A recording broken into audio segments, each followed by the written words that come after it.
राम राम किसान भाइयों, मैं अरविंद तोमर। आप देख रहे हैं एक किसान न्यूज यूट्यूब चैनल। किसान भाइयों, आज की वीडियो में हम बात करने वाले हैं कि धान की जो फसल है उसमें तना छेदक और पत्ती लपेटक जो कीट है उसको किस तरह से पहचानेंगे, किस दवा से कंट्रोल करेंगे और इससे आने से पहले से किसान मित्रों उसकी तुतली देख कर किस तरह से पहचानेंगे, इस वीडियो में हम बात करने वाले हैं। परंतु उससे पहले जो किसान भाई हमारे चैनल पर नए आए हुए हैं और इस वीडियो को देख रहे हैं, जिन्होंने धान की क्रॉप कर रखी है, वो हमारे चैनल को सब्सक्राइब अवश्य कर लें,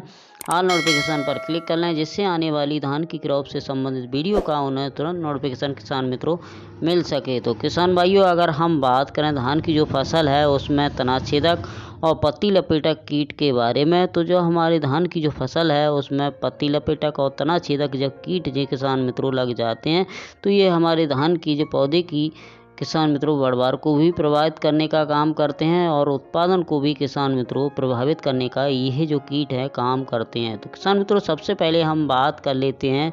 पत्ती लपेटक कीट के बारे में। तो पत्ती लपेटक कीट का किसान मित्रों जो अगर हम बात करें पहचान की, तो पत्ती लपेटक कीट अगर हमारी धान की जो फसल में लग जाता है तो ये हमारे धान की जो पौधे की पत्तियां हैं उनकी क्लोरोफिल को खाना स्टार्ट कर देता है, जिसके कारण हमारे जो धान की पौधे की जो पत्तियां हैं, जैसा कि आप इमेज में देख रहे हैं, इस तरह की सफ़ेद सफ़ेद दिखाई देती हैं। और यह जो कीट है किसान मित्रों अपनी लार से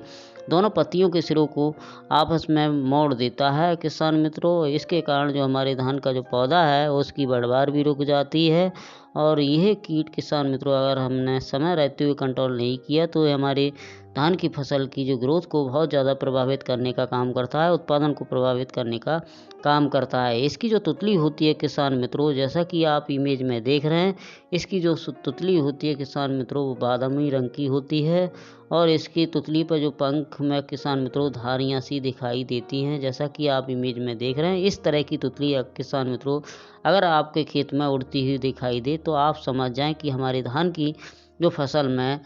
पत्ती लपेटक किसान मित्रों आने वाला है। पत्ती लपेटक की जो तुतली है किसान मित्रों, यह हमारे धान की जो पौधे की पत्तियों पर अंडे देती है और यह जो अंडे हैं 6 से 7 दिन में किसान मित्रों यह लार्वे में तब्दील हो जाते हैं और यह हमारे धान की फसल में किसान मित्रों हानि पहुंचाना स्टार्ट कर देते हैं। तो किसान मित्रों, जब हमारे धान की जब फसल की हमने रोपाई कर रखी है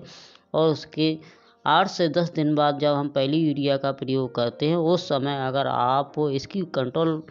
के लिए अगर कार्टाप हाइड्रोक्लोराइड 4G 7.5 किलो प्रति एकड़ के हिसाब से अगर किसान मित्रों बखेर देते हैं रोपाई के 7 से 8 दिन बाद, तो किसान मित्रों यह जो कीट है हमारे धान की फसल में किसान मित्रों नहीं आता है और इस कीट पर किसान मित्रों कंट्रोल प्रारंभिक अवस्था में हो जाता है। किसान मित्रों, अगर यह कीट किसान भाइयों आपकी धान की फसल में 15 से 20% आया हुआ है तो किसान मित्रों आप उस धान की फसल में कार्टाप हाइड्रोक्लोराइड 50 SP का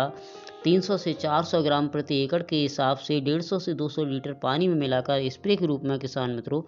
इस दवा का प्रयोग कर सकते हैं। और यह दवा मार्केट में विभिन्न कंपनियों की आपको मार्केट में मिल जाएगी। यह धानुका कंपनी की आपको कैल्डान 50 SP नाम से मिल जाएगी और दानेदार है जो आपको किसान मित्रों कार्टाप 4G वो भी किसान मित्रों आपको धानुका कंपनी की में आपको कैल्डान नाम से 4G नाम से मिल जाएगी तथा अदर कंपनियों की किसान मित्रों मार्केट में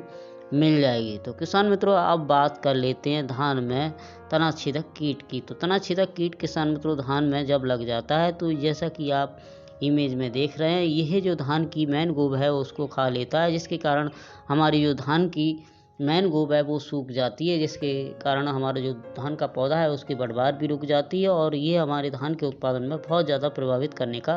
काम करता है। इसकी तितली जो होती है किसान मित्रों, जैसा कि इमेज में देख रहे हैं, इसकी तितली का जो मुंह होता है उसके चोंच के नुमा होता है और इसके पंखों पर किसान मित्रों 2 काले काले तिल नुमा होते हैं, जैसा कि आप देख रहे हैं। इस तरह की यह तितली होती है। अगर यह तितली किसान मित्रों आपके धान की फसल पर उड़ती हुई दिखाई दे तो किसान भाइयों आप समझ जाएं कि हमारे धान की जो फसल में तनाछेदक कीट लगने वाला है। और यह जो तितली है किसान मित्रों धान की जो पौधे की पत्तियों पर अंडे देती है, वह अंडे हैं किसान मित्रों पानी भरे हुए में किसान मित्रों ज़मीन पर गिर जाते हैं और ये तितली के जो लार्वा है किसान मित्रों हमारे धान के जो पौधे से लगभग 4 से 5 इंच ऊपर किसान मित्रों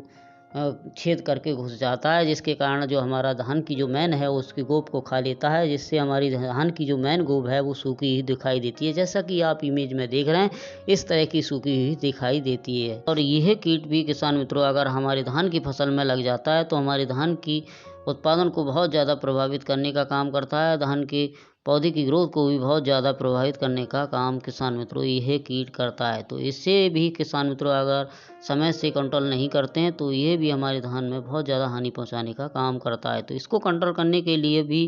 आप जब हमारे धान की रोपाई के बाद जब हमारे धान की अवस्था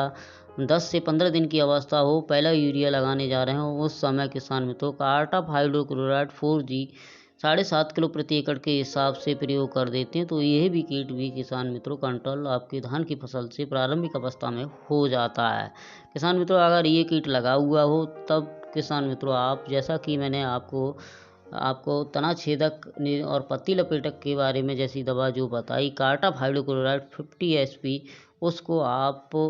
400 से किसान मित्रों 500 ग्राम प्रति एकड़ के हिसाब से अगर स्प्रे के रूप में प्रयोग कर देते हैं 150 से 200 लीटर पानी में मिलाकर, तो किसान मित्रों जो आपकी धान की फसल में तना छेदक और पत्ती लपेटक कीट है वो लंबे समय के लिए किसान मित्रों कंट्रोल हो जाता है। किसान भाइयों, यह जानकारी अगर आपको अच्छी लगी तो मेरी वीडियो को लाइक करें, और इसी तरह से धान की क्रॉप से संबंधित अदर वीडियो देखना चाहते हैं तो मेरे चैनल को सब्सक्राइब अवश्य करें। तो फिर मिलता हूँ एक नई जानकारी के साथ नई वीडियो में, तब तक के लिए धन्यवाद।